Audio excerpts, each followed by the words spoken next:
Hi friends, welcome to my channel. So ఈరోజు video వచ్చేసి fish curry ఎలా prepare చేసుకోవాలో చూద్దామా. మరి ముందుగా ఫిష్ని 2-3 టైమ్స్ బాగా క్లీన్గా వాష్ చేసుకొని పక్కన పెట్టుకుందాం. ఇప్పుడు దానిలో ఉప్పు, కారం, పసుపు, ధనియా పౌడర్, అలాగే అల్లం వెల్లుల్లి పేస్ట్ కూడా వేసి బాగా కలుపుకొని పక్కన పెట్టుకోవాలి.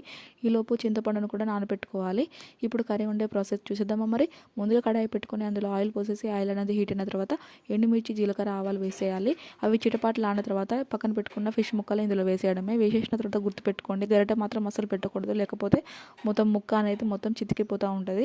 సో ఒక క్లాత్ తీసుకొని సైడ్కి మూవ్ చేస్తూ ఉండాలి. ఫిష్ అనేది తొందరగానే ఉడికిపోతుంది. ఉడికిన తర్వాత ముందుగా నానబెట్టుకున్న చింతపండును ఇందులో పోసేయడమే. పోసేసి ఒక 5 to 10 మినిట్స్ ఉడకనిచ్చి లాస్ట్లో కొత్తిమీర, ధనియాల పౌడర్ వేసేసి దించేస్తే టేస్టీ ఫిష్ కర్రీ అయితే రెడీ అయిపోతుంది. మరి ఇది నైట్ వండి మార్నింగ్ తింటే టేస్ట్ అనేది డబుల్ అవుతుందని మీకు ఎంతమంది తెలుసో కామెంట్ చేయండి. నాకు ఫిష్ కర్రీ అంటే చాలా ఇష్టం. మరి నాలాగా ఫిష్ లవర్స్ ఎంతమంది ఉన్నారో కూడా కామెంట్ చేయండి. నా ఈ వీడియో మీకు నచ్చితే like, share and subscribe my channel Anu cutie. Until then bye.